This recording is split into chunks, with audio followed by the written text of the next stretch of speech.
She boarded with quiet grace, dressed in navy slacks and a soft charcoal blouse, carrying nothing but a leather folio and a heart full of purpose. Seat 2A was hers, confirmed, assigned, and earned. But moments later, a flight attendant stood over her with narrowed eyes. A stranger smirked from across the aisle. And then came the question that shattered the calm. Are you sure you're in the right seat? She was a black CEO, a board member, a woman who built empires with intellect and compassion. But to them, she was just suspicious. What happened next on that flight to D.C. stunned an entire cabin. And within 30 minutes, the world would be watching. Why did a respected woman have to justify her existence in a seat she paid for? What secret power did she hold that no one saw coming? And how did one act of subtle discrimination ignite a nationwide reckoning in aviation? This is the true story of how dignity refused to back down at 35,000 feet. Before we begin, don't forget to like, share, and subscribe to our channel. This story will stay with you long after the seatbelt sign turns off. Now, let's board Flight CW707. The words didn't come with malice. Not exactly. They came wrapped in practiced professionalism, with the kind of smile that looked trained more than felt. Excuse me, ma'am. I just want to double-check your boarding pass. Dr. Nadine Langford paused in the narrow aisle, the smooth white leather of the first-class cabin gleaming in the soft cabin lights. The plane smelled faintly of citrus disinfectant and the slightly musky warmth of luxury. The overhead bins were still open.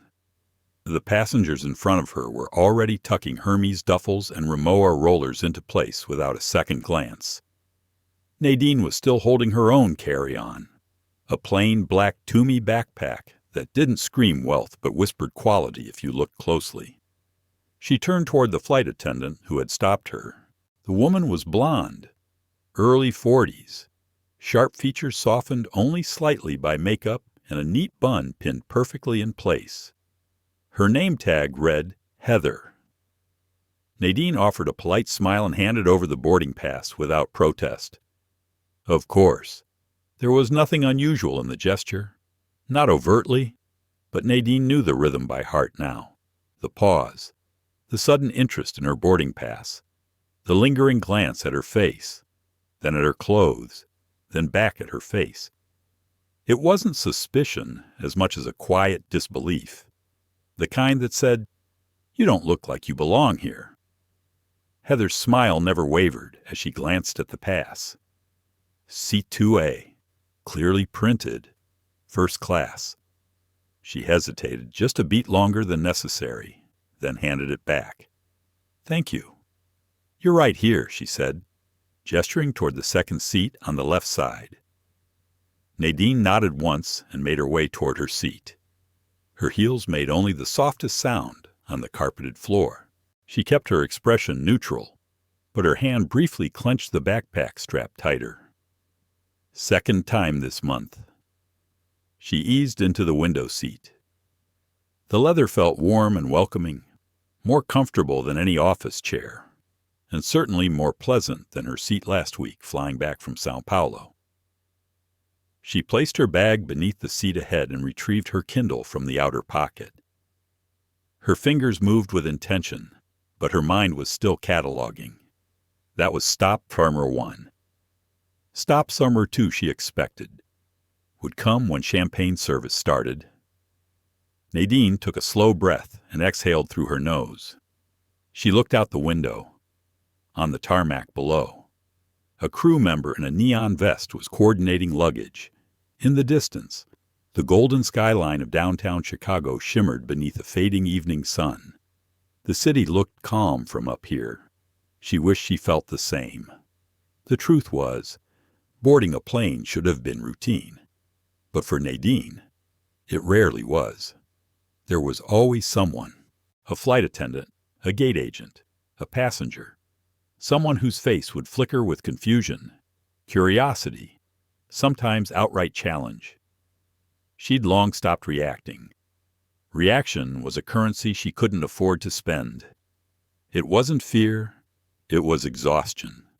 Quiet, repetitive exhaustion.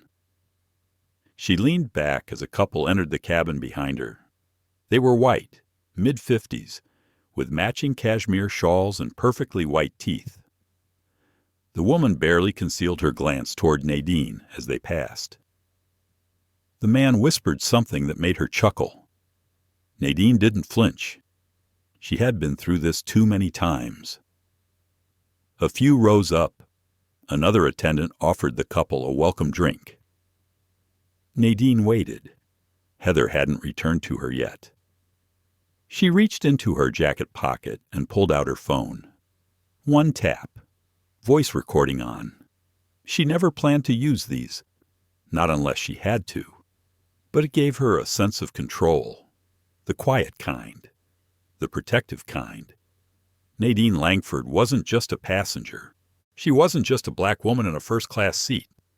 She was the founder and CEO of Langford Learning, an ed tech firm valued at just over $1.2 billion after its Series D. Her company serviced public school districts in 37 states and had just signed a strategic partnership with the Department of Education. She didn't flash it. She didn't carry it in the way she dressed or the way she spoke. But the power was there. If anyone bothered to look deeper. The problem was, most never did. Heather reappeared. "Can I offer you something to drink before takeoff?" Her voice was syrupy sweet. Nadine glanced around the cabin. Half the other passengers already had flutes of champagne in their hands. "I'll have a glass of sparkling water," Nadine said, keeping her tone even. "Of course," Heather replied, then walked away without writing it down. It was a small moment, a detail that wouldn't register to most. But to Nadine, the message was loud and clear. You weren't worth remembering. She pulled out her Kindle and opened the latest book she'd been reading, a memoir from a black economist who'd once been denied entry to a Davos panel she was scheduled to speak on. The parallels were hard to ignore. She made it 2 pages in before she heard the voice. "Oh, is that seat taken?" Nadine looked up. A man stood in the aisle, silver-haired and broad-shouldered, wearing a navy blazer with gold cufflinks that probably cost more than her entire row. His voice was dipped in entitlement and coated in years of getting what he wanted. His eyes flicked from her to the empty seat beside her. "It's assigned," Nadine said, holding her ground. The man looked surprised, then mildly annoyed. "I was told I had 2B. "You might want to check again," she said calmly. The attendant, Colin, appeared with the passenger manifest. "Mr. Langston, you're actually in 4C. There must have been a miscommunication." The man Langston frowned, then shrugged with mock graciousness. "Well, at least let me say the scenery in 2A is unexpected." He walked off. Nadine didn't respond, but she made a mental note. That was stop, there's her 3. She had a feeling this flight wasn't going to cruise smoothly. She had a feeling it was only just beginning. The cabin lights dimmed slightly as the rest of the passengers filed into first class. Nadine Langford sat quietly in seat, Ntuhe, legs crossed, Kindle resting on her lap, though she hadn't turned the page in nearly 5 minutes. Her mind wasn't in the story anymore. It was tracking the patterns, the murmurs, the glances, the rehearsed apologies that sounded too mechanical to be sincere. Outside the window, night had begun its descent across Chicago's skyline. The wing lights blinked in rhythmic intervals as the aircraft's engines hummed low with idle energy, waiting for clearance. Inside the cabin, the energy shifted. Nadine could feel it in her bones. She always could. First class was a performance space, and everyone played their part. Hers, however, was always under extra scrutiny. She had hoped this flight would be uneventful. It was a late booking, a red-eye to San Francisco for a quiet board retreat with Zephyr Aero Holdings, the parent company of the airline she was now flying on. Irony, or maybe fate. Either way, it had a sense of theater that was too pointed to be coincidence. Heather reappeared. She was smiling, but the corners of her mouth twitched under strain. "Ma'am, your water," she said, handing over a plastic cup of room-temperature sparkling water. No lemon, no napkin, no glass flute, nothing like what the other passengers had received. Nadine accepted it wordlessly. "Is there anything else I can get for you? I'd like to see the wine list," Nadine said evenly. Heather hesitated for the briefest moment. "I'll check if we have one available." Then she was gone again. Nadine reached for her phone and tapped the recording app once more. She added a quiet voice memo, inconsistent service. 6:43 p.m. Plastic cup, no napkin, champagne for others. Heather McCall. Her voice was calm, flat, not angry, just collecting. It wasn't paranoia. It was documentation. It wasn't the first time she'd done it. From behind her seat, she heard a voice not quite whispering, but not loud enough to be polite either. "I'm telling you, first class doesn't mean what it used to." It was the same couple who had walked past her earlier. The woman's voice had that pinched tightness that came from years of never being told no. Her husband chuckled in agreement. They let anyone in now. Nadine didn't flinch. She stared out the window again. Her fingers tightened slightly around the Kindle. She remembered the last time it had happened so clearly. Miami. Different flight. Different crew. Same treatment. That time, she had asked for hot tea and had been told it wasn't available, only to watch the passenger beside her receive a steaming cup of Earl Grey 10 minutes later. She had filed a formal complaint afterward, gotten a phone call, an apology, a $200 voucher she never used. Nothing had changed. Not really. There was a rustle beside her as someone approached. Nadine turned and found herself looking up at Colin, the secondary flight attendant. He had that fresh-faced eagerness of someone who still cared more about customer surveys than seniority. Still, he wouldn't meet her eyes. "I'm sorry, ma'am, but we're doing a quick verification of all seating assignments due to a system discrepancy. Can I see your boarding pass again?" Nadine blinked once. "It's the same one I showed your colleague at boarding." "Yes, I understand. But just a quick recheck. Just procedure." Heather was watching from the galley, arms crossed. Nadine didn't move. She kept her voice level. "Are all passengers being re-verified? Or just me?" Colin shifted uncomfortably. "I believe it's standard for this flight. Then I'd like to see the policy in writing." The cabin was quiet. Several heads turned. Colin froze, caught between protocol and discomfort. "I can call the lead if you prefer," he offered, already taking a step back. "Do that," Nadine said, returning to her Kindle as though the matter were closed. But it wasn't. Heather returned 30 seconds later. "Ma'am, this is a routine check." "Nothing personal." "It never is," Nadine replied, still not looking up. Heather bristled, then forced another customer service smile. "Well, we just want to make sure everything is in order. We've had incidents of passengers being in the wrong cabin before." "I'm in 2A, Nadine said quietly. "The same seat printed on my boarding pass. The same one I've shown twice already. If there's a real discrepancy, you're welcome to bring the gate agent on board to confirm." Heather opened her mouth, then thought better of it. "No need for that. Thank you for your cooperation." Nadine didn't respond. She just took another small sip of her flat water and turned another page. eyes skimming but not absorbing a word. Across the aisle, a flight attendant delivered another flute of champagne to Gregory Langston. He raised the glass and toasted the attendant. "Now this is how you treat your frequent flyers." Colin laughed along. It was the kind of laugh that didn't reach his chest. Langston then glanced toward Nadine, tilted his head slightly, and smirked. Nadine recorded again, a whisper this time. Langston, 2B. Observed mocking tone. Champagne. Second serving. 650p, mum. She leaned back in her seat, closed her Kindle, and pulled out her notebook instead. Not digital this time. A small, leather-bound moleskin. She flipped past pages of project ideas and board notes until she reached a fresh one.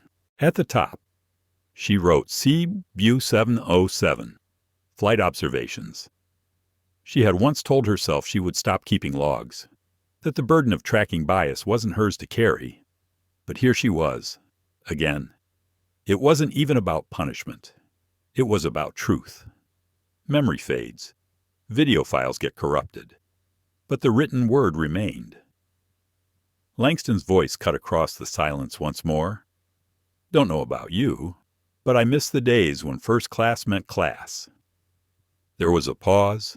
Then he added, "Just loud enough to carry. Now we're sharing rows with interns and assistants." Laughter from somewhere behind her. And then something happened that Nadine didn't expect. A voice, male, younger, calm. Or maybe you're just not used to being around people who don't need to prove anything. She turned her head. The voice had come from 3A. A black man, mid-30s, clean haircut, charcoal sweater, slim laptop bag at his feet. He looked straight ahead, didn't acknowledge her or Langston directly. Langston scoffed. "You got something to say." The man didn't answer, but he picked up his phone, turned the camera to face him, pressed record. Nadine's heart beat just a little louder in her chest. Finally, someone else had noticed.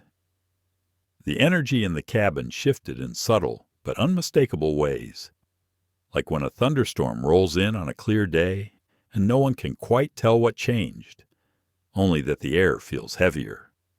The laughter had stopped. So had the casual conversation. In its place was a tension that pressed against the skin like static. Nadine Langford sat perfectly still in 2A. She wasn't small. She wasn't apologetic. She just occupied space with a kind of calm that made insecure people uncomfortable. It was the calm of someone who had survived far worse than a bad flight and wasn't about to waste her breath on those who didn't see her. Malik Jennings, the man in 3A, had returned to scrolling on his phone after his pointed statement. He hadn't looked back at her or at Langston since, but his brief words lingered in the air like smoke. Langston shifted in his seat beside Nadine, a little too loudly. His leather shoes creaked as he crossed his legs with exaggerated purpose. When Heather approached him again with a second glass of champagne, this time a Dom Pérignon served in hand-cut crystal, he made a theatrical show of raising it toward the cabin. "To tradition," he said with a smile, "meant to sting." Heather gave him a light laugh and smoothed her apron as if she'd just served royalty. Then she glanced at Nadine with something that wasn't quite smugness, but something just as sharp. Nadine said nothing. She reached slowly into the seat-back pocket and pulled out the in-flight magazine, flipping to the first ad. Her mind wasn't on the page. It was scanning. Every move, every word, every tone. She wasn't trying to catch them in a mistake. That would suggest she still expected better. She didn't. Not anymore. Not after years of being in rooms where her presence was the only thing that needed justifying. Not after watching people fumble when they realized the woman they dismissed 5 minutes earlier was actually running the meeting. Still, she always gave people a choice. Always let them reveal who they were without provocation. Heather returned a few minutes later and placed a third glass in Langston's hand. "I thought you'd appreciate something with more character," she said, then paused to add, "I'll be back to check on you shortly. Sir?" Langston nodded with the confidence of someone used to being catered to. Heather turned to Nadine. "We're running low on glassware," she said, not offering anything at all this time. "But we do have complimentary snacks if you'd like." Nadine folded the magazine carefully and looked up. "Are snacks all that's available to me tonight? Or just all that's available to me?" Heather blinked, taken off guard. "I'm sorry. Never mind," Nadine said, her voice soft but edged. "I'll pass." Heather lingered for a moment, then turned and walked off briskly. As she passed Colin in the galley, Nadine noticed a brief exchange, words she couldn't hear. But their eyes flicked back toward her, and that told her everything. It always did. Langston leaned over then, not enough to be obvious, but enough to invade space that wasn't his. "You know," he said, voice low and falsely genial, "there's something admirable about how you're handling all this." Nadine kept her eyes on the window. "All what the scrutiny, the judgment, the discomfort. I mean, you're sitting here so composed. That takes practice. I bet." She said nothing. "I've met plenty of women in my life," he continued, "but not many who can play the long game like this. Real discipline." Nadine turned her head slowly to face him. "I don't play games, Mr. Langston." "Oh, of course not," he said, flashing a smile that didn't reach his eyes. "But still, I wonder what you do. Personal assistant PR, maybe an HR exec. You carry yourself well. I'll give you that." Her face remained neutral, controlled. Gregory Langston saw a blank canvas. "You know what I think," he said, leaning in just slightly closer. "I think you got lucky. Probably upgraded because someone felt bad. Maybe you work for someone important." That it, Nadine let the silence stretch between them. She could feel her pulse rising, but kept her expression still. Stillness had been her armor for as long as she could remember. Her mother used to tell her, "Never let them know they've moved you. You stay still. You stay powerful." She turned her head back to the window. Langston exhaled a small, scoffing laugh and sipped his champagne. The cut crystal clinked gently against his ring, a Yale signet. From the corner of her eye, Nadine caught Malik looking her way. Just a glance, but enough. A tether in a storm. She pulled out her notebook again and scribbled quickly. 6:59 Mem. Langston verbal provocation, pattern escalating, still no equal service. She then flipped her phone camera to video mode, making sure the red light blinked. Langston was too busy scrolling through emails to notice. Colin appeared a few minutes later with a linen napkin and a tray of snacks. He placed them in Langston's lap, complete with cutlery and garnishes. Then he turned to Nadine and held out a small packet of mixed nuts. "From Economy," he said apologetically. Nadine stared at the packet, then up at Colin. "I requested the wine list 40 minutes ago." "We're still checking with catering," he replied quickly. "Short staffing. You know how it is." "I do," Nadine said. "I also know the truth when I hear it." Colin didn't reply. He turned and left. At that moment, Langston shifted again in his seat, elbow knocking over his champagne flute.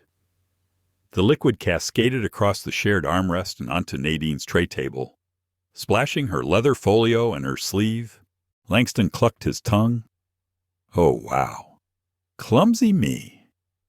Nadine reached calmly for a tissue from her purse and began blotting the surface. "Guess it's not a big deal," he continued. "Wasn't the good stuff.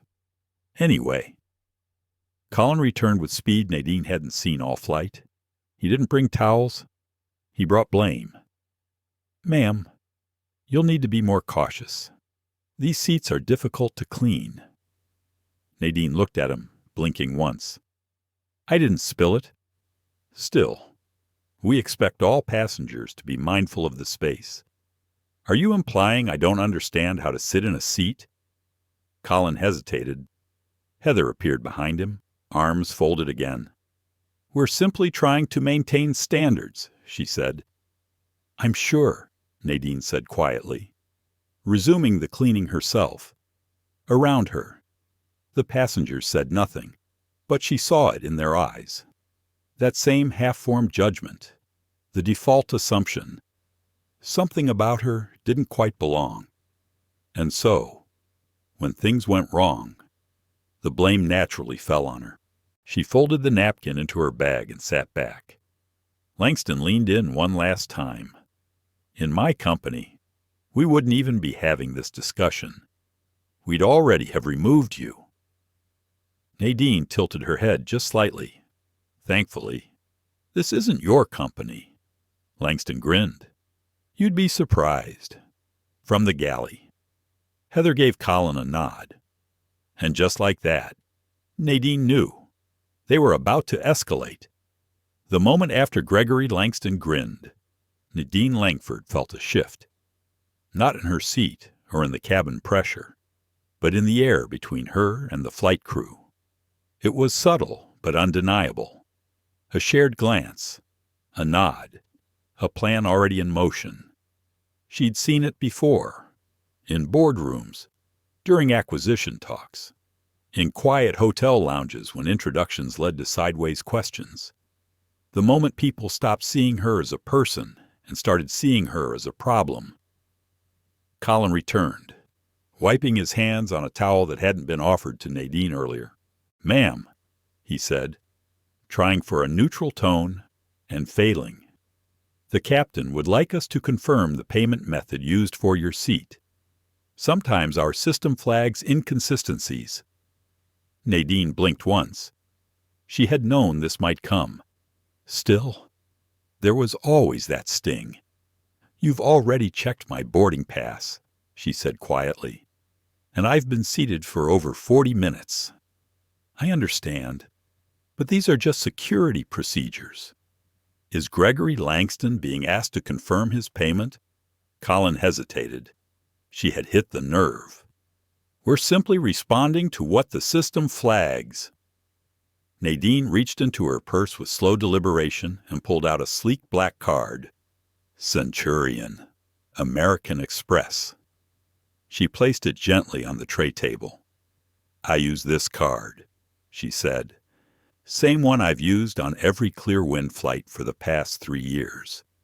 Would you like to run it again?" Just for the drama, Heather appeared beside him, voice softer this time. "There's no need to be confrontational." "I'm not," Nadine said, gaze unwavering, "but I am documenting." She lifted her phone slightly to show the red recording light. Colin's eyes narrowed. Langston chuckled from 2B. "You people and your phones." Nadine turned toward him, slowly. "What people would that be?" Langston raised his hands in mock surrender. "No offense. Just saying, you all love a good viral moment." Nadine stared at him for one long second before speaking. "You assume this is about virality. It's not. It's about evidence. Because people like you don't believe us without it." Langston waved a dismissive hand and turned back to his phone, clearly bored of the conversation, now that it wasn't bending in his favor. Heather, still holding her professional smile like a mask, leaned forward. "Ma'am, if you'd be more comfortable. We do have availability in premium economy. It's quieter, more relaxed, more fitting for a peaceful experience." A pause. Nadine tilted her head. The restraint in her voice was diamond sharp. "Let me see if I understand. I paid over $8,000 for this seat. I've shown ID, my boarding pass, and my payment method. And now you're suggesting I voluntarily move to another cabin because your colleague knocked a drink over, and I had the audacity to exist in 2A. Heather's smile wavered. Just slightly. It's only a suggestion. We just want all passengers to feel comfortable. Nadine's lips curved into something that wasn't quite a smile. And whose comfort are you prioritizing? Colin shifted his stance. Langston smirked into his phone. Nadine pressed another button on hers. Heather caught the movement. Ma'am, it's against airline policy to record flight crew without consent. It's not illegal, Nadine replied calmly, especially not when it's in the interest of protecting my rights. You're escalating the situation, Colin said. We're trying to de-escalate. Nadine chuckled softly. You can't de-escalate a situation you created. There was a long pause. Then, a sudden movement. Langston leaned forward, his shoulder bumping Nadine's tray again, not hard, but deliberately. The tray tipped. Her half-finished water spilled onto the folio she had placed beside her. Langston clicked his tongue. Wow! Twice in one flight must be a record. Colin reacted instantly, not to Langston, but to Nadine. Ma'am, you need to be more careful. These cabins weren't designed for messes. Nadine looked down at her soaked folio. The leather darkened with moisture. Slowly, methodically. She picked up another tissue from her purse and began dabbing the surface. I didn't spill it, she said quietly. Colin didn't back down. We have to protect the integrity of this cabin. Nadine let the words sit. Let them hover. Let the absurdity of it expand in the air. Would you like to inspect my shoes next? She asked. Maybe check if my presence lowers the thread count of the seat cushions. Heather stepped in again. Please, Dr. Langford. We're just trying to maintain standards. You keep using that word, Nadine said. Voice a low echo. But what you mean is comfort. Not for me. For people who think someone like me doesn't belong in this seat. Across the aisle, a few heads turned. Malik was watching closely now. Phone angled subtly. He hadn't stopped recording since earlier. His expression was unreadable, but his eyes never left the confrontation. In row 4, a middle-aged couple exchanged whispers. The woman clutched her pearls literally and whispered something into her husband's ear. He looked at Nadine, then down at his shoes. From the front of the cabin, a curtain swayed. Someone likely from economy peeked in, then vanished again. Langston leaned back with exaggerated ease. This is why I fly private when I can, he said aloud, addressing no one and everyone at once. Commercial first class just isn't what it used to be. Nadine took a long, quiet breath. She thought of her father, who used to say, some rooms only open when you're too big for them to ignore. She had made a career out of being undeniable.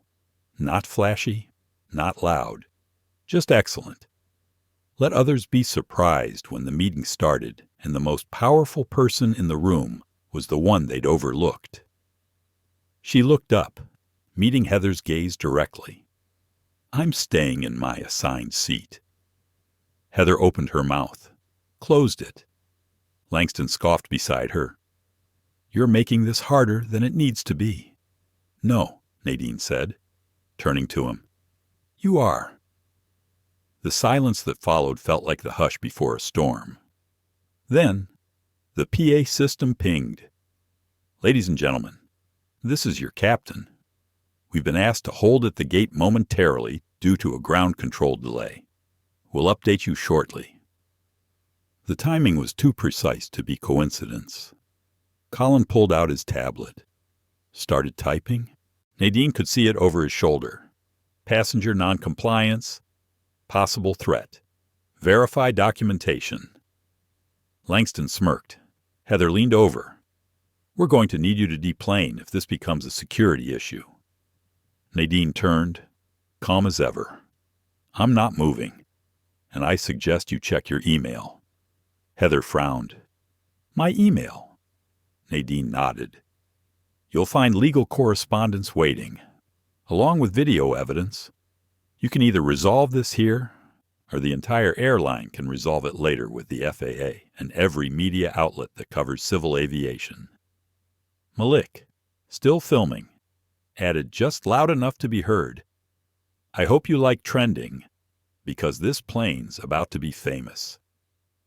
Langston shifted in his seat. "Who the hell do you think you are?" Nadine's voice was smooth, sharp as glass. "You'll find out." The glow from Colin's tablet cast a faint blue sheen across his face. He kept glancing from the screen to Nadine Langford, fingers poised over the digital keyboard. He wasn't typing anymore. He was documenting, framing. That was the game now. Make her the aggressor. Make her the disruption. Shift the lens just enough so that a black woman in her assigned seat became a threat to airline safety.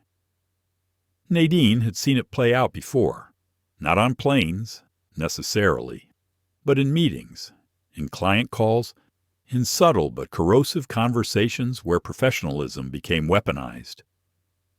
Heather stood just behind him, arms crossed, her polished exterior beginning to fray at the edges. She'd started the flight with the soft superiority of someone who assumed control. Now she looked more like someone trying to salvage a narrative that had slipped out of her hands. "I'm not refusing anything," Nadine said evenly, eyes locked on Colin's screen.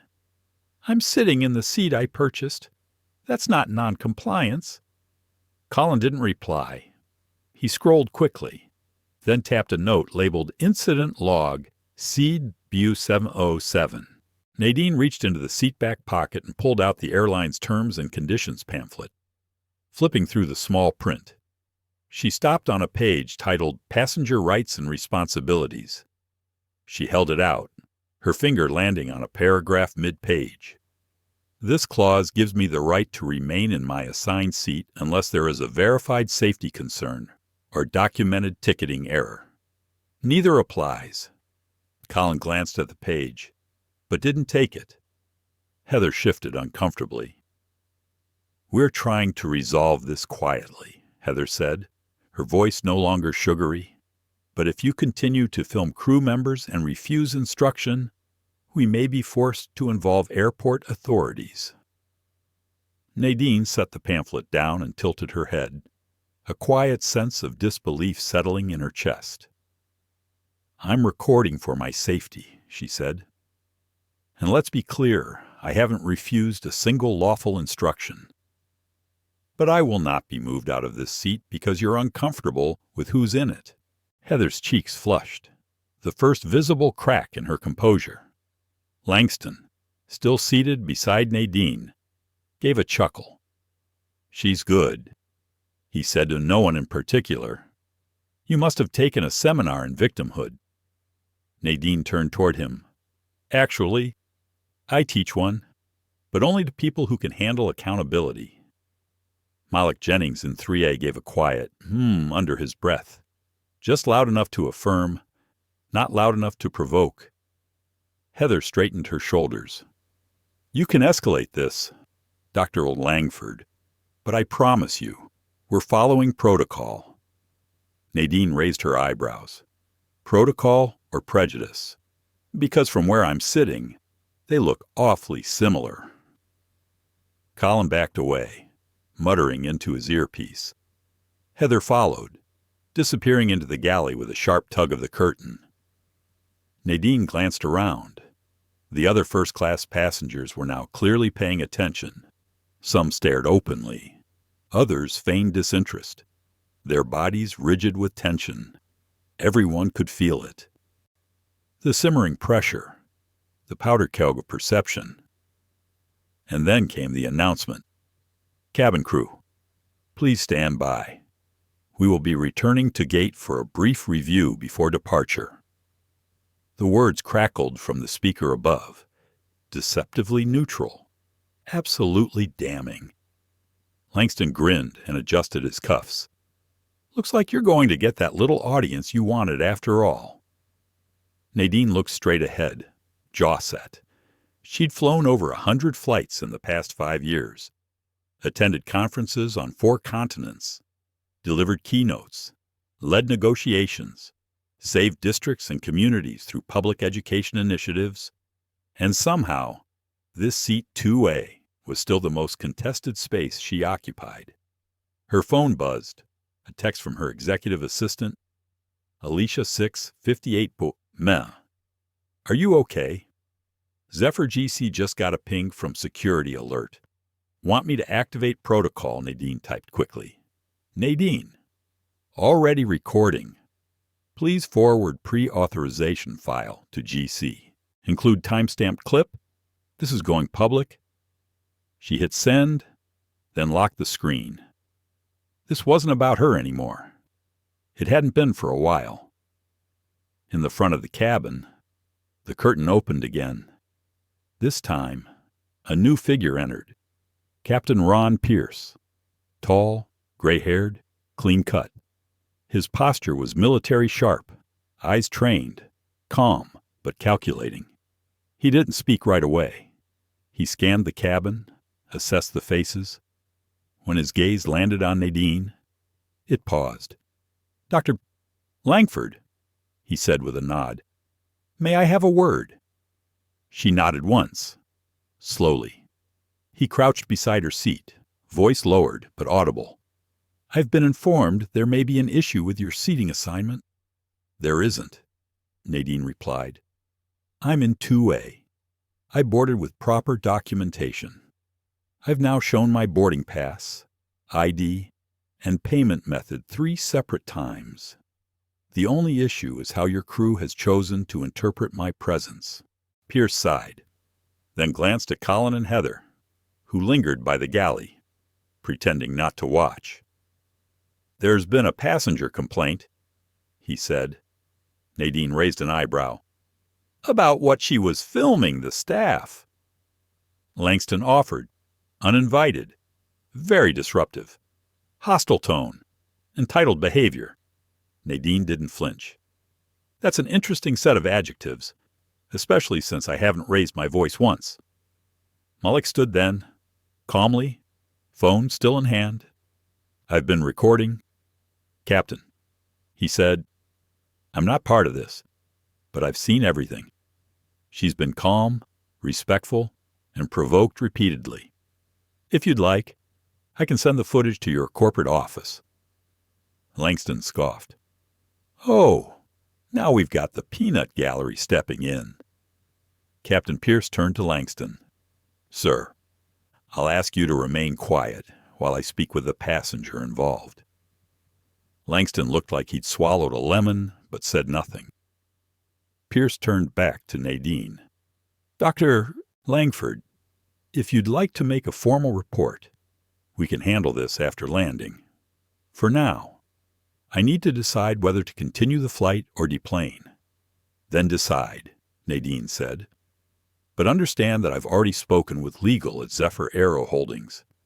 I've sent them a live log of the incident.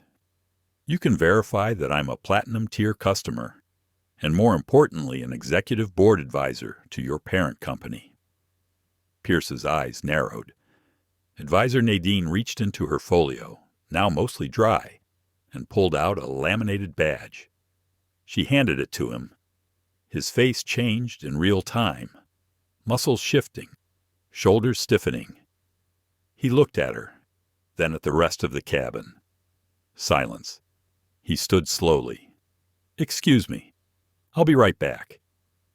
He moved toward the cockpit. Langston leaned toward Nadine again.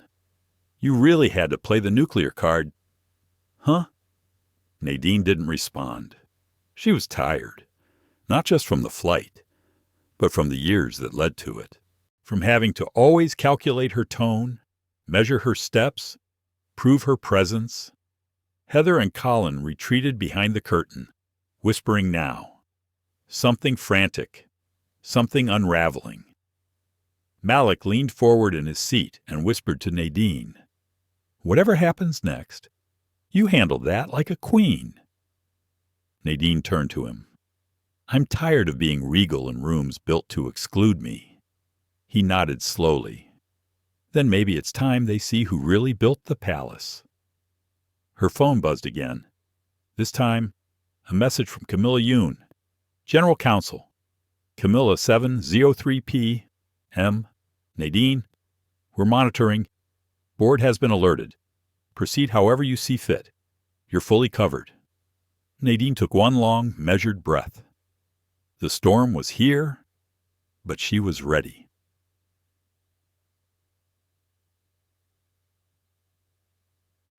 The cabin was silent in that strange, suspended way only airplanes could be. A metal tube filled with expensive leather and luxury, but suddenly so fragile. Everyone was waiting, watching, pretending not to stare. Captain Ron Pierce had disappeared into the cockpit with Nadine Langford's badge in hand, and the weight of what that meant was slowly rippling across the front rows. Colin stood frozen at the edge of the galley, chewing the inside of his cheek, clearly unsure whether to retreat or defend himself. Heather leaned against the closed lavatory door, tapping her nails against her tablet in uneven rhythm. Whatever control she had assumed she possessed at the start of the flight had started to crack the moment Nadine said the word legal. Langston, meanwhile, had gone oddly quiet, but his silence didn't come from reflection. He radiated irritation, the kind that comes from watching a story not go the way you expected, like a child denied his usual ending. When Captain Pierce emerged again, he didn't speak right away. He made his way back to Nadine's row with a slower gait, his face noticeably paler than before. His hands were empty now. He had left her badge in the cockpit. "I've spoken with our operations center," he began, voice stiff. "There appears to have been a miscommunication regarding your status and seat assignment." Nadine tilted her head slightly. There was no miscommunication. There was a cascade of assumptions built on bias and wrapped in procedure. Captain Pierce nodded once, but his eyes avoided hers. "We're going to continue with our pushback now. I'd like to ensure you're comfortable and that this matter doesn't continue to escalate." Nadine gestured toward Colin and Heather, who were both still lingering. "Then I suggest you speak with your crew, because they're still treating me like a threat." Pierce looked at them. Neither said anything. The captain turned back to Nadine. "We'll make sure there are no further issues." She stared at him for a beat longer than was comfortable. "I don't want reassurances," she said, voice soft but clear. "I want accountability." Captain Pierce gave a tight nod, then turned and walked away. But the moment of tension wasn't over. Not yet.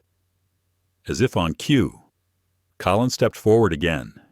He had his tablet in hand and a practiced expression on his face.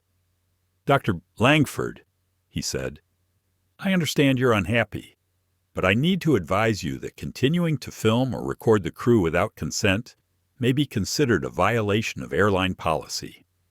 If it's determined that this behavior is disruptive, we will be required to treat it as a security concern." There it was. Security concern. The phrase that got people dragged off planes. Nadine slowly raised her gaze and looked Colin dead in the eye. "You're labeling a quiet black woman recording mistreatment as a security threat," Colin shifted. "I didn't say that. You didn't have to. You used the phrase. That's enough." Heather stepped forward. "We just want this to be resolved without further delay. But your refusal to comply is holding us back." Refusal to comply with what Nadine asked. "Sitting in my assigned seat, documenting behavior that your airline has clearly deemed unacceptable. You've been corrected by your own captain, Yet here you are, still pushing for removal. Heather's voice dropped, just slightly. Passengers are growing uncomfortable. Langston seized the moment. I know I am, he said, leaning back. I paid for peace and quiet. Not this drama. If I acted like this, I'd be tackled by now. From 3 rows back, a woman in 4C piped up. She's not the one causing drama. You are. Gas fluttered across the cabin. Langston turned in his seat, clearly startled. I beg your pardon. The woman stood up. Blonde, mid-30s, wearing an influencer-friendly jumpsuit. She held her phone in her hand and pointed it toward the aisle. I've been live streaming since you started talking down to her, she said. And I've got 10,000 people watching who disagree with your version of events. Langston's eyes bulged.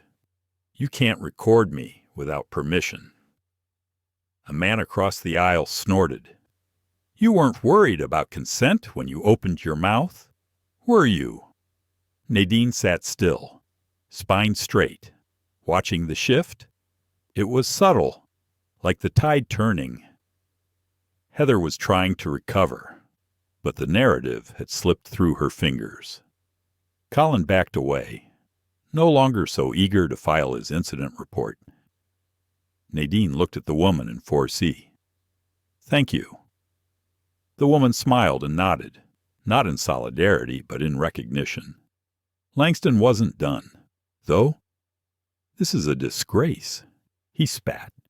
People like her don't belong in first class, and people like me shouldn't have to pay to be surrounded by this nonsense. The hush that followed wasn't out of politeness. It was the moment the temperature dropped in the room. Captain Pierce returned again. Sir, I'm going to have to ask you to calm down. Langston rose halfway out of his seat. Calm down, I'm the victim here. You're yelling. The woman in 4C said, You're offensive. Malik added, And you're on camera, said someone else from row 5. Captain Pierce stepped between Langston and Nadine's row. Mr. Langston, sit down immediately or you'll be removed. Langston sat, face crimson, fists clenched. He looked around the cabin and found no supporters, none. Everyone had seen it, and worse, everyone had recorded it. The game had changed. Nadine finally spoke again. To be clear, she said, addressing Heather and Colin, I'm staying in this seat. You will not speak to me again unless it's to apologize or offer standard service. And when we land, I will be following up with Zephyr Aero Holdings and the FAA. Heather opened her mouth, then closed it. She turned away. Colin stood silent. Nadine took a breath, the kind that goes deeper than lungs, the kind you take when the oxygen has cost you more than it should. Captain Pierce gave a brief nod, then turned to resume pre-flight procedures. The seatbelt sign pinged. The aircraft began to move. Nadine looked out the window again. This time, she didn't see buildings or tarmac. She saw a system breaking open. In real time, one phone, one seat, one refusal to disappear quietly. The wheels of the aircraft had barely left the ground when Nadine Langford reached into her blazer pocket and pulled out her phone again. The night sky pressed against the window, stars like pinpricks on velvet.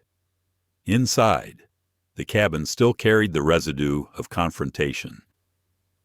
Silence was no longer polite, it was strategic. Captain Ron Pierce had made his rounds. Flight attendants now moved quietly, too quietly. Heather and Colin were no longer performing service. They were avoiding presence. Their absence was louder than their words had been. Langston sulked in 2B. His posture was tight, rigid, with unreleased entitlement.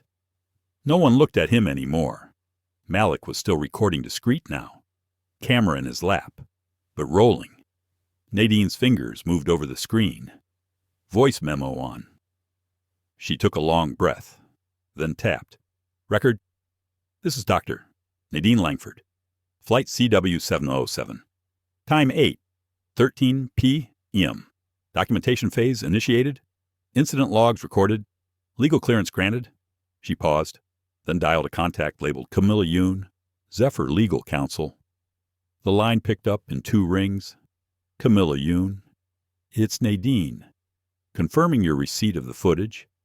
Got it 30 seconds ago, Camilla said, her tone clipped and focused. It's already being reviewed. CEO's office is in the loop. You okay? I'm composed. But they tried to label me a security risk. Silence on the other end. That's going to be a problem. Camilla finally replied. It already is. Do you want us to intervene now or wait until you land? Wait. Let them keep walking deeper. Camilla sighed. You've got every legal tool behind you. Whatever you choose, we'll back it. I know. But this isn't just about me. Another pause. Then we'll be ready when you are. Nadine ended the call.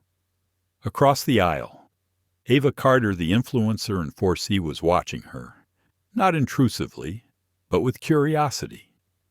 The kind that comes when you start realizing the person you thought was a victim is actually something much more dangerous, powerful. Nadine looked at her. Ava leaned over slightly. I just Googled you, she whispered. You're on the board of Zephyr. Nadine nodded. Ava blinked. And they didn't know. They didn't care to find out. Ava's voice dropped into a near whisper. I feel sick. Don't, Nadine said softly. Just remember it. She looked forward again. Langston was now visibly sweating. The glow of the overhead light caught the flush in his face, the twitch in his jaw. He'd stopped looking around. His confidence had drained like champagne, left out too long. Colin reappeared, just briefly hovering near the galley like a man unsure if he was allowed in his own workspace. When Heather finally emerged, she didn't look toward Nadine. She moved to serve a drink to the couple in Wanne, her hands shaky. Nadine didn't need to see their faces to know what they were thinking. Regret doesn't erase intent. A notification buzzed on her phone. Camilla Yoon team compiling policy violations now. Video timestamps included. Recommend continuing to document if feasible. Nadine took a moment, then clicked the video function again and began a slow pan across her own seat.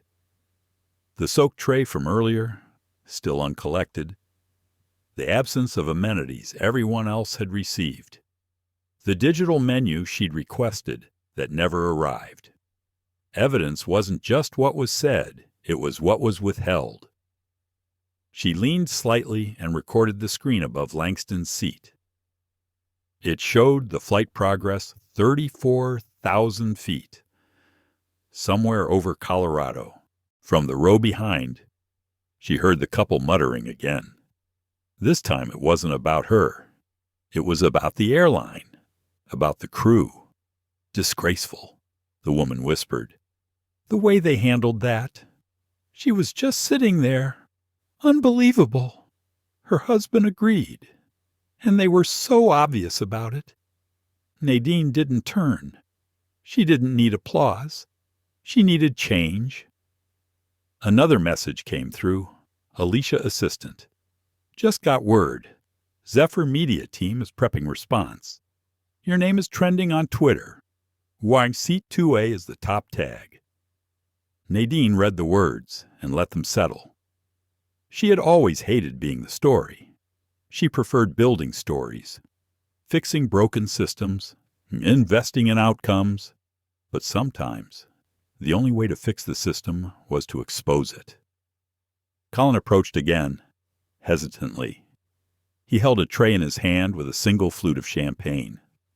Ma'am, he said, voice quieter than before. Would you care for a drink? Now Nadine looked at the glass. It was the same Dom Perignon Langston had received an hour earlier.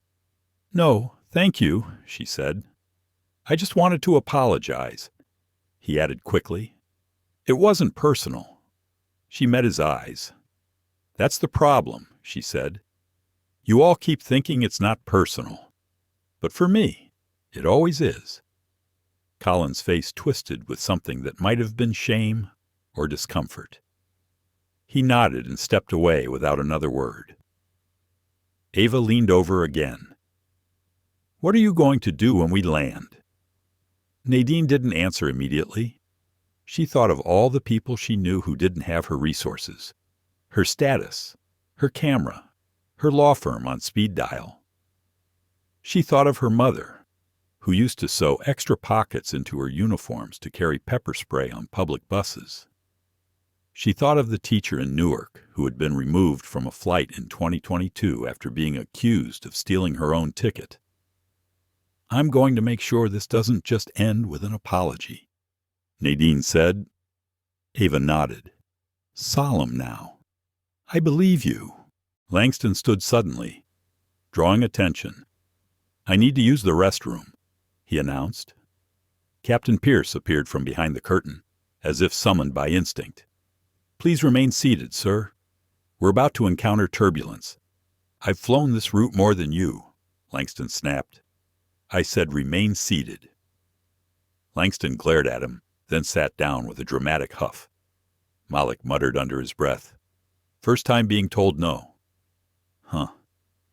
Nadine allowed herself a small exhale, the kind of breath that signals a shift, a closing, a reckoning still to come. The plane hummed in its steady cruise, gliding over the Rockies as if the world below were untouched. But inside the aircraft, the climate had changed. Nadine Langford could feel it not just in the glares from Heather and Colin or the awkward glances from first-class passengers, but in the weight of every passing second. They had tried to erase her, and now the entire world was watching. Her phone buzzed again. "Alicia Zephyr's PR team is calling this deeply unfortunate, but the board's vice chair just weighed in. They want your statement." Nadine didn't answer yet. She needed space, time. She turned off the brightness on her screen and looked out the window. Stars. So many of them. Cold and distant and honest in a way people often weren't. She remembered the words her father used to tell her before every speech, every meeting, every high-stakes board vote. Tell the truth, even if it makes the room uncomfortable. Especially then. Across the aisle. Ava Carter was still filming on and off. Malik had stopped recording for now but kept his phone ready. He leaned forward slightly and whispered just loud enough for Nadine to hear. "You're trending, and it's not small. CNN just picked it up." Nadine closed her eyes for a beat. This wasn't the legacy she'd meant to leave behind. Not viral hashtags, not mid-flight exposos, but maybe this was exactly the storm she had to walk through for the system to crack open. She opened her notes app and began typing. Not for the press, not yet, but for herself. A letter, a record, the kind that couldn't be twisted or filtered.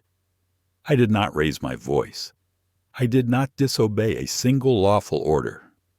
I sat in the seat I purchased, and they tried to remove me anyway." She paused, breathing through the rising emotion that threatened to flood her chest.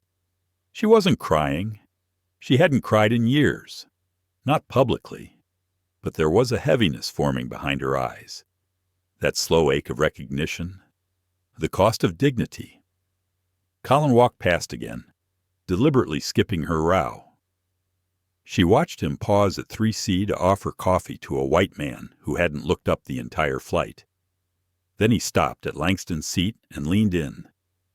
Nadine caught just enough to hear. "They're calling from the ground team. PR says to let it die in flight. No more fuel." Langston scoffed, but nodded. Too late. Her phone buzzed again. Humiliated FAA just pinged Zephyr with a review inquiry. This is becoming federal.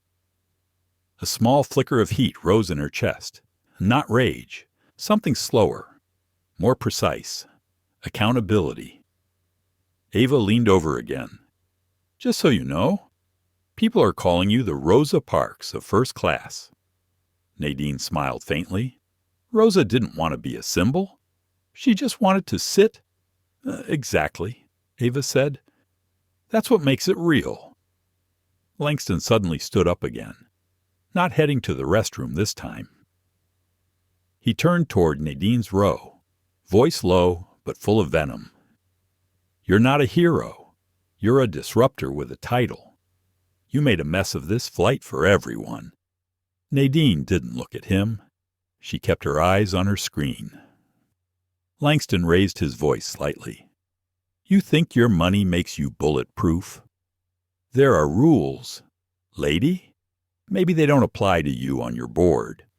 But up here, you sit down, you shut up, and you don't make waves. Malik stood up.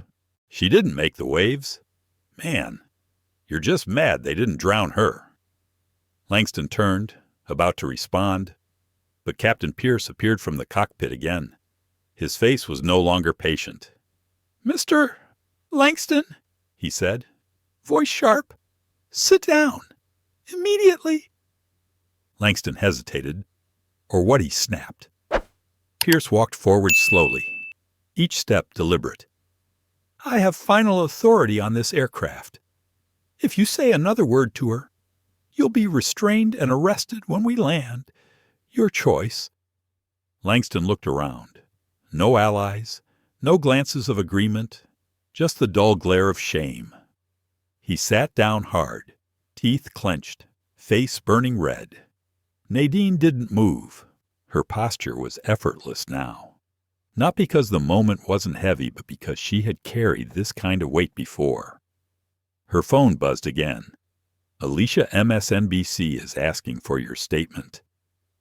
The company issued a vague apology, but didn't name you. Nadine tapped back. Drafting something now. Do not release anything yet. Wait for touchdown. She scrolled her document and began typing. I am not angry. I am exhausted. Exhausted by having to prove I belong in spaces I've already earned. This wasn't just a bad flight. This was a mirror held up to an entire industry.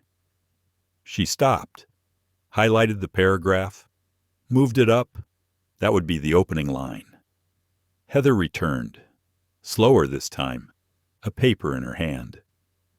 We'd like to offer you a formal written apology on behalf of the crew, she said, her voice flat. Nadine looked at the paper, typed. Standard. No names. No thank you, she said. You had your chance to act with integrity. You chose convenience. Heather didn't respond, just walked away. The curtain behind her swayed slightly as she disappeared. Ava turned toward Nadine. They're trying to get ahead of it now? Let them try, Nadine said softly. Malik spoke up. When we land, I've got some people I can loop in. Civil rights attorneys, media contacts. I appreciate that, Nadine said, but I have a whole corporate legal department behind me. What I need from you is truth. Keep your footage. Tell your version. We need every angle. He nodded. Respectful. I got you. The cabin lights dimmed. The plane began its descent sequence. Seatbelt signs pinged. Passengers adjusted themselves. Phones buzzed in pockets, silent with anticipation. Langston didn't speak again. He stared straight ahead. Nadine closed her eyes and breathed deeply. This was no longer just a flight. It was a reckoning. Not for her, but for every woman who had ever been told to leave a room she built. The plane's wheels touched down with a solid thump, the kind that reminded you the sky was never meant to hold people for long. They were back on land now, but not grounded. Not yet. Nadine Langford remained still in her seat, eyes forward, hands resting on her lap. The air in the cabin felt heavier than it had in the clouds. Around her, the shuffle began. Seat belts clicked. Overhead bins creaked open. Polite murmurs masked deeper tensions, but no one dared move from the first-class cabin until the captain gave permission. The voice came over the intercom, calm but charged. "Ladies and gentlemen, welcome to Washington, D.C. Local time is 9:12 p.m. Please remain seated. Law enforcement personnel will be boarding shortly to assist with a situation involving this flight." Gas scattered like confetti. Whispers broke out behind Nadine, but she didn't blink. She knew that tone, the one designed to sound neutral but hide the storm beneath. This wasn't over. Not for the crew, not for Langston, and certainly not for her. Malik leaned forward.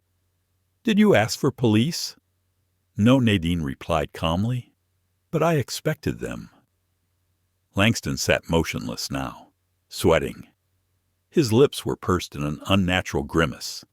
He was trying to look innocent, dignified, but even he seemed to understand that the moment for that had passed miles ago.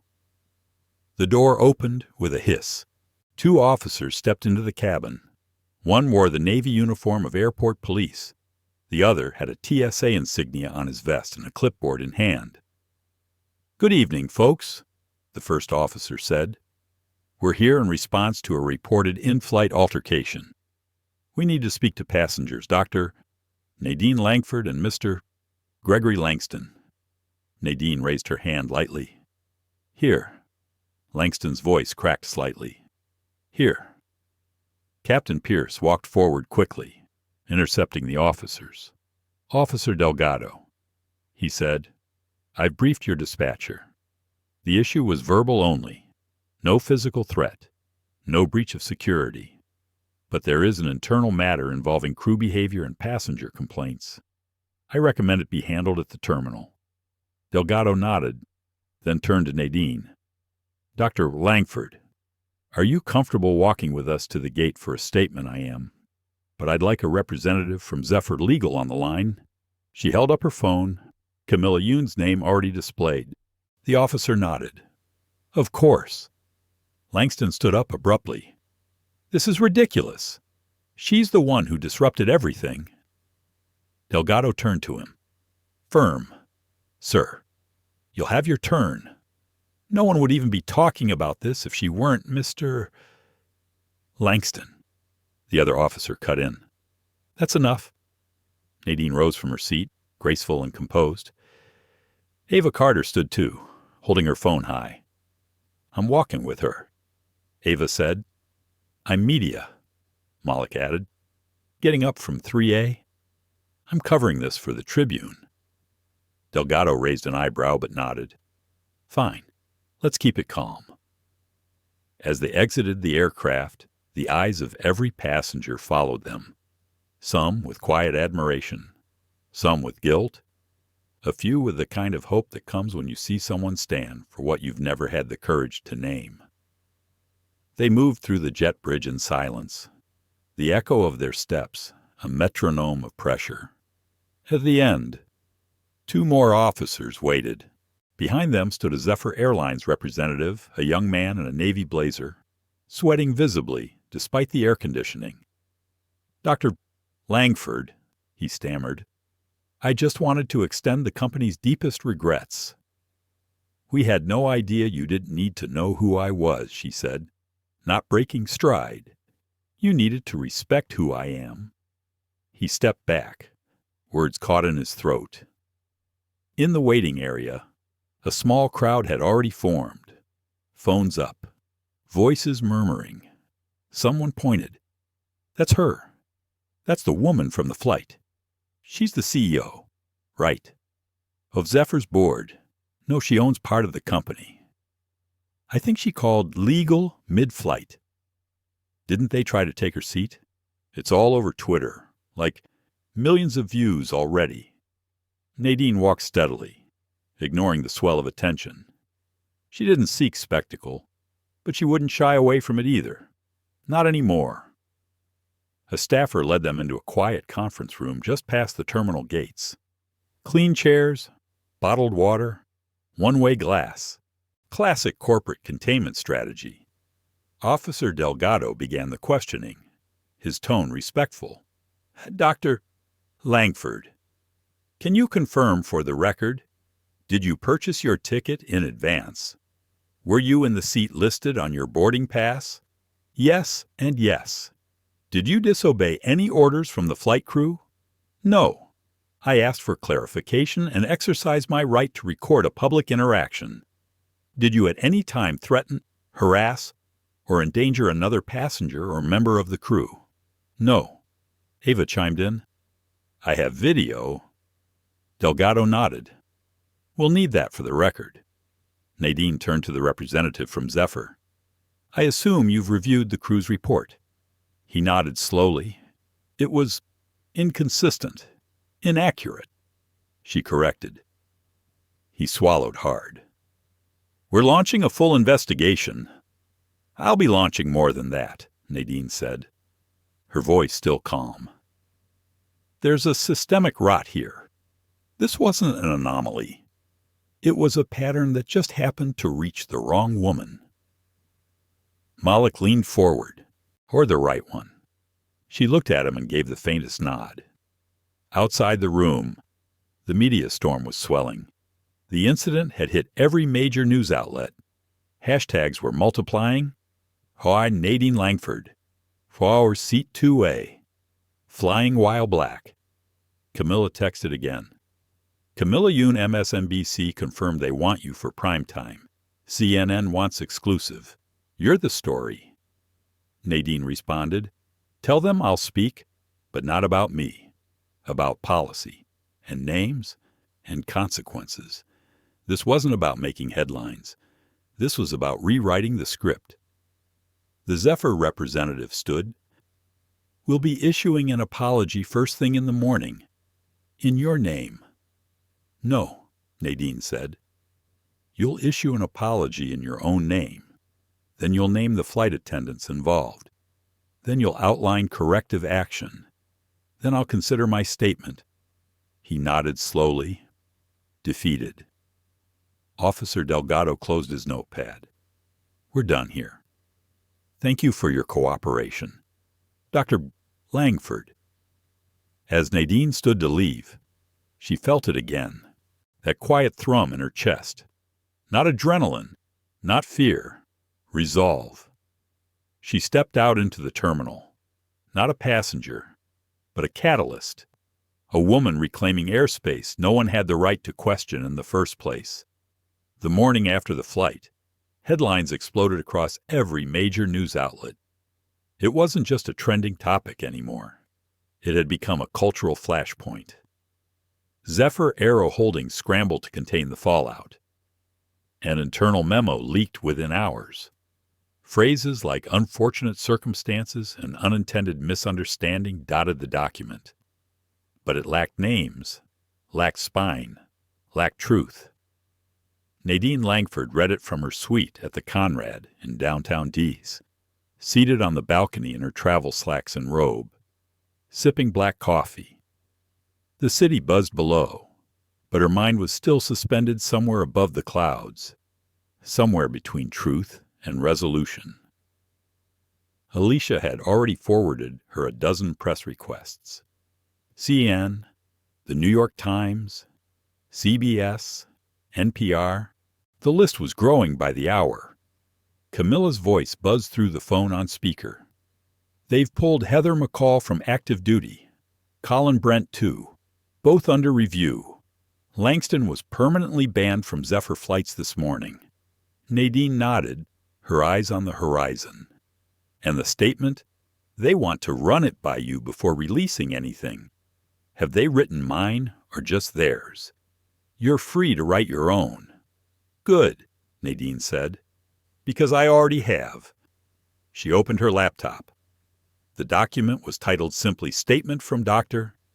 Nadine Langford. No branding, no gloss, just truth. She clicked open a new video call. Camilla and Alicia appeared on screen. side by side.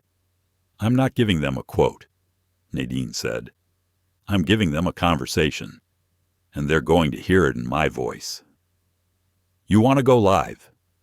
Alicia asked. I do. Camilla exhaled. That'll light the whole thing on fire. I'm counting on it. She pressed record.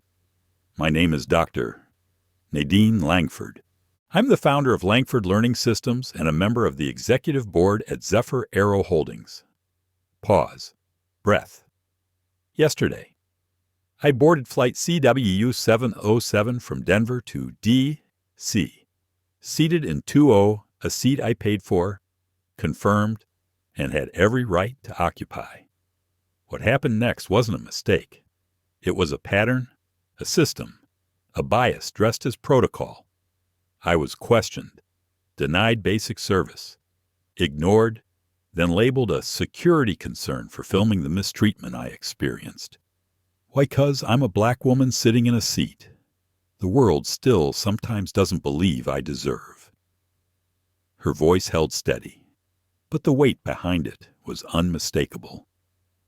This is not the first time this has happened, not to me, and certainly not to others. But I am in a rare position. I have power. I have a platform. And I am not afraid to use either. I am calling for the following actions. First, a full independent investigation into the conduct of the flight crew, including disciplinary records, previous complaints, and their handling of implicit bias training. Second, a comprehensive review of Zephyr's passenger treatment protocols, with special attention paid to racial disparities in customer service and conflict response. Third, the immediate development of a public-facing task force composed of airline staff, civil rights experts, and travelers from marginalized communities to hold this industry accountable. This isn't just about one flight. This is about a culture that tolerates silence over justice. Pause. My name is Nadine Langford. I was told to be quiet. I am speaking now. She stopped the recording. Camilla's jaw was clenched. Alicia's eyes were glassy. You just rewrote the rule book, Camilla said. No, Nadine replied. I just read aloud what women like me have been writing in silence for decades. By noon, the statement had been published in full on multiple platforms. MSNBC broadcast the video with only light edits. NPR played clips alongside expert interviews. The Atlantic called it the most dignified act of disruption in the history of modern air travel. The response was immediate. Thousands of women, black, brown, indigenous, and allies shared their own experiences under the hashtag Flying While Seen. Teachers, doctors, engineers, mothers. I was asked to move to coach because they thought I was a nanny. I had a first-class ticket, but was told it must be a mistake. My husband is white. They assumed I was a companion, not a wife. The flood of truth made it clear Nadine was never alone. She was just the one holding the flashlight in the dark. Zephyr Aero Holdings convened an emergency board meeting that evening. Nadine attended via secure video link. Her face composed, her tone unwavering. I will not accept a private apology. She told the room of executives, not when the humiliation was public. We're prepared to make a donation to a civil rights organization of your choice. One VP offered, his voice hopeful. I'm not interested in guilt money, Nadine replied. I'm interested in systemic change. Another board member asked, carefully, and what does that look like to you? It starts with visibility, transparency, accountability, no more generic apologies, no more hiding behind policy. People need to know that their dignity is not up for debate at 30,000 feet. The chair of the board, a woman named Evelyn Riker, finally spoke. Nadine, what do you want? I want a new policy named after every woman who's ever been removed from a seat she earned. I want monthly audits on crew behavior. And I want Flight 707's footage preserved and released unedited." There was a long pause. Then Evelyn nodded. Done. That night, Nadine sat in the quiet of her hotel room, letting herself finally exhale. Her phone buzzed again, this time with a name she didn't expect. "Unknown number Ms. Langford. This is Justice Department Aviation Oversight. We'd like to speak with you about opening a civil review." She replied, happy to, "I've been waiting for this call for 20 years. Nadine stood, walked to the mirror, and looked at herself. Same face, same lines of exhaustion, same deep strength in her eyes. But something was different now. She wasn't just surviving the system. She was remaking it. The fallout came not as a wave, but a series of controlled detonations across every corridor of the airline industry. It began with Zephyr Aero Holdings' public response, a statement no longer couched in vague corporate speak, but dense with names, timelines, and action. The company confirmed that Flight CW707 had failed to uphold its stated equity policies. It named the crew members involved. It named Gregory Langston. And it named Nadine Langford, not as a victim, but as a catalyst. The public ate it up. Nadine stood at the center of a media storm unlike anything she'd experienced. Morning talk shows replayed clips of her statement on loop. Analysts debated airline regulations. Civil rights leaders called her a necessary disruptor. Some conservative pundits tried to frame her as an opportunist. But every attack only widened the chasm between those demanding justice and those protecting their comfort. She ignored the noise. Nadine focused on building something that would last. With Camilla and Alicia by her side, she convened a roundtable within 48 hours. They called it the Passenger Dignity Task Force, a gathering of airline executives, policy analysts, labor union reps, and advocates from groups like the NAACP and the ACLU. They met virtually and in person. They didn't just talk about unconscious bias training or incident de-escalation. They talked about power, visibility, repair. Nadine made it clear in the first session. We're not here to teach people how to be kind. We're here to change what happens when they fail. Behind the scenes, the FAA launched a quiet investigation into Zephyr's operational history. News emerged that Flight CW707 wasn't the first complaint involving Heather McCall. 2 prior grievances had been filed by passengers of color, both dismissed internally. Neither had involved cameras or CEOs. Meanwhile, Nadine's inbox filled with stories, thousands of them, from strangers, from employees, from people who had once been silent but now saw an opening. A flight attendant from Chicago wrote, "I've seen what they did to you. They did it to me too." When I spoke up about a coworker using racial slurs in crew chat, I was reassigned to less desirable routes. A college student from Atlanta wrote, "I watched your video. I was kicked off a plane last summer because they said I looked like someone on a no-fly list. I've never even had a speeding ticket." A retired pilot wrote, "I tried to raise issues like this years ago. I'm so glad you're still standing." Nadine read every single one, and she cried, not out of sadness, but out of recognition, out of that deep, aching feeling that comes from finally knowing you are not alone in your fight. Zephyr's internal overhaul began with a change in leadership. Heather McCall resigned. Colin Brent submitted his letter the same week. Langston, predictably, tried to sue for defamation, but his claims unraveled before they reached court.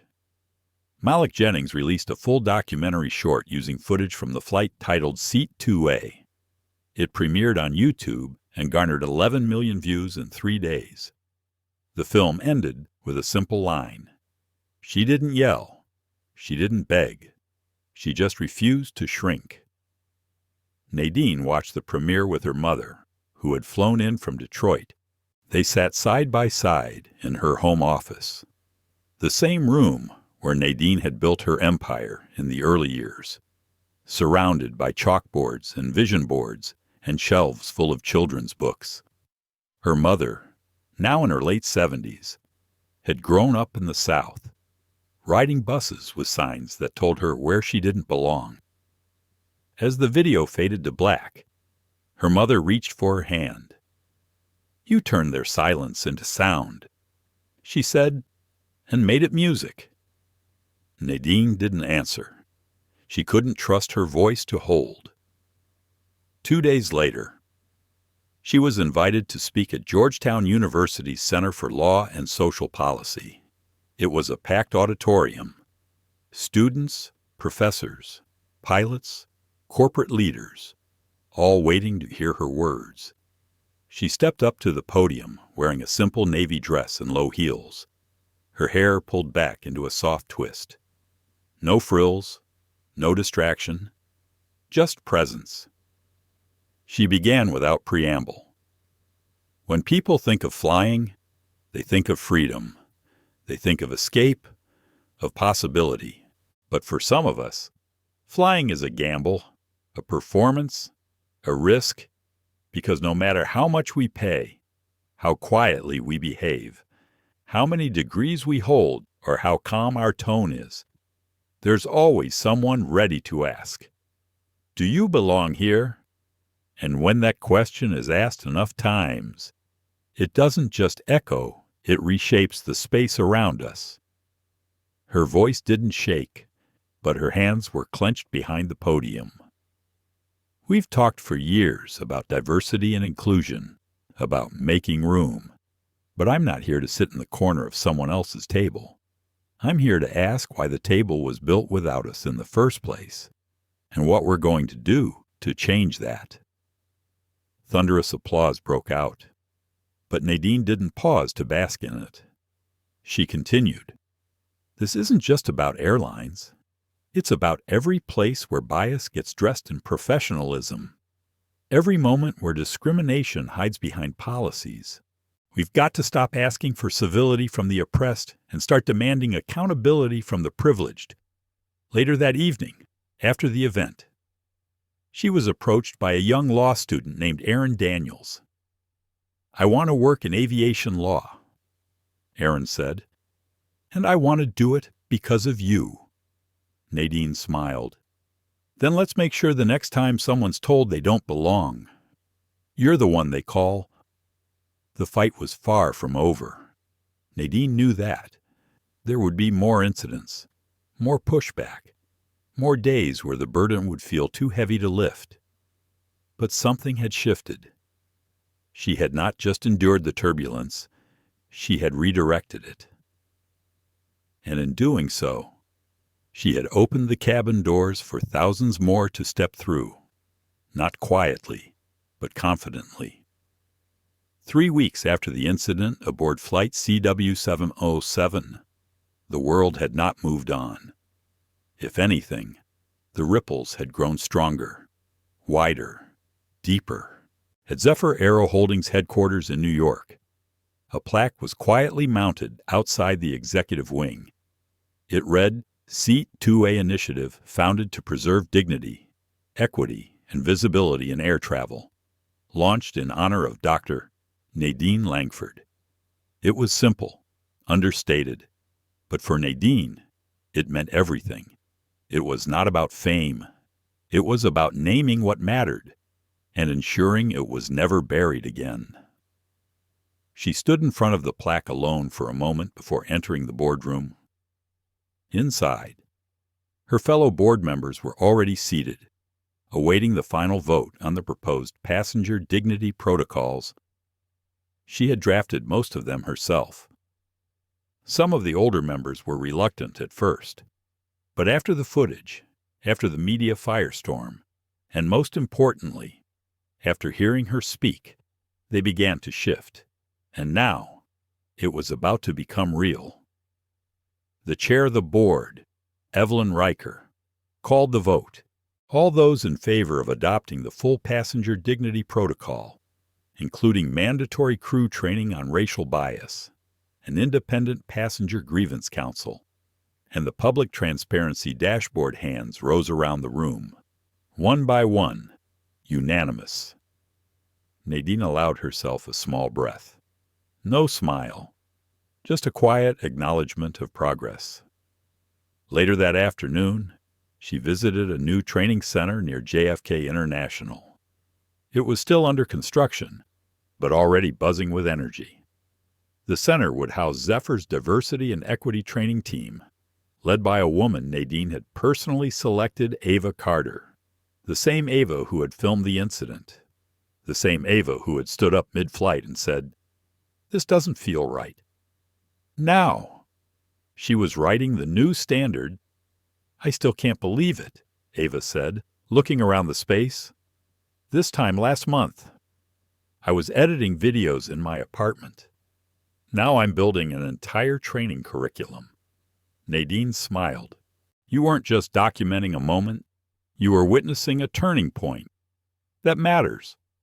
I just hope I do it justice." "You already are," Nadine said. Across the hall, Malik Jennings was setting up a permanent exhibit titled Voices in Transit, a multimedia installation built around the stories people sent in after Nadine's speech. Video screens, letters, voice notes. It was a living archive of what happens when the invisible is finally named. "People should hear themselves," Malik said as he arranged a display. "Not just see you on a stage, see themselves in your seat." That night, Nadine returned to her brownstone in Brooklyn. It was quiet there, peaceful, familiar. She lit a candle in the front window, the same way her grandmother used to. A symbol, a small flame in the dark. Her phone rang. "Alicia, media's asking if you'll do the morning rounds again, CBS, GMA, maybe The View." "Tell them no," Nadine said softly. "I've said what I needed to say." She hung up and sat on the sofa, legs tucked under her. For the first time since that flight, she let herself rest. Not just physically, but emotionally. The weight had lifted, just a little. Her mind wandered back to that moment on the plane. The way Heather's eyes scanned her like a checklist. The way Colin held the coffee back, as if it were his to offer or deny. The way Langston spat his words like acid. The burning shame of being reduced. But she also remembered how she stayed seated, how she kept her voice level, how she looked into her phone and refused to disappear. That was power, not loud, not explosive, just unshakable. Her thoughts drifted to her father, gone 10 years now, a high school principal, a man who used to carry extra ties in his desk for students who forgot theirs on speech days. He always said, "How you show up matters more than what you say. But when you speak, let it carry." She hoped he would have been proud. The following week, Nadine received a letter. Handwritten, cream envelope, no return address. Inside, "Dear Dr. Langford, I was on your flight. I was in 4F. I didn't say anything. I should have. I froze. But I want you to know. I see now. I see how we let these things happen. Not because we're cruel, but because we're comfortable. Thank you for making it uncomfortable, because that's where change starts. Sincerely, a coward who's trying to be brave." Nadine held the letter to her chest for a moment. It was never about perfection. It was about movement. The following month, Congress invited her to testify during a special hearing on racial discrimination in public and private transportation systems. She accepted. She sat in front of senators and told her story without anger, without flourish. Just facts. Just truth. One of the final questions came from a young senator from California. "What would you say? Dr. Langford, To people who claim this was just one bad crew, one bad passenger. She looked up, steady. I'd say systems don't collapse because of one person. They collapse because too many people stay silent when one person falls short. And then she added, and I'd remind them that silence is never neutral. It always sides with power. The chamber was silent. She let it linger. 2 weeks later, the Department of Transportation announced a task force to reevaluate training standards across all U.S. airlines, citing Flight CW707 as the catalyst. Meanwhile, Zephyr launched a companion program, the Langford Fellowship, funding 10 scholarships annually for students pursuing aviation law, public policy, and ethics in transportation. The inaugural recipient, Aaron Daniels, the law student Nadine had met that night at Georgetown. As the year drew to a close, Nadine found herself on another flight. This time, she wasn't in 2A. She was in the jump seat near the cockpit, invited by the crew to observe the pre-flight briefing. The captain introduced her. The flight attendants applauded, but Nadine only smiled gently. "I'm just here to listen," she said. And that's what she did. She listened to how the crew spoke to each other, how they ran through new passenger dignity protocols, how they talked about choice, about compassion, about language, and somewhere, 35,000 feet above the world, Nadine closed her eyes. For the first time in a long time, she wasn't holding her breath. She was simply flying. Free. At the end of it all, she never raised her voice. She didn't threaten. She didn't beg. She simply stayed seated. Dr. Nadine Langford turned humiliation into history. She transformed silent indignity into systemic reform. But more than that, she reminded the world of something powerful. Dignity is not a luxury. It is a right. This story wasn't just about a seat on a plane. It was about every classroom, every boardroom, every waiting room where someone's worth is silently questioned. It was about the strength it takes to stay calm in the face of cruelty, and the courage to speak truth with composure.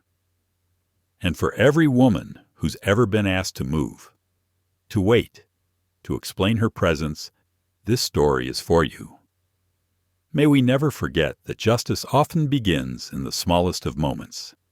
And sometimes, the quietest resistance is the loudest legacy. If this story moved you, share it. If it opened your eyes, like it. And if you want to hear more stories that honor truth, challenge injustice, and uplift the unseen, subscribe to our channel. Because this is just one flight, and we've got miles to go. See you on the next journey.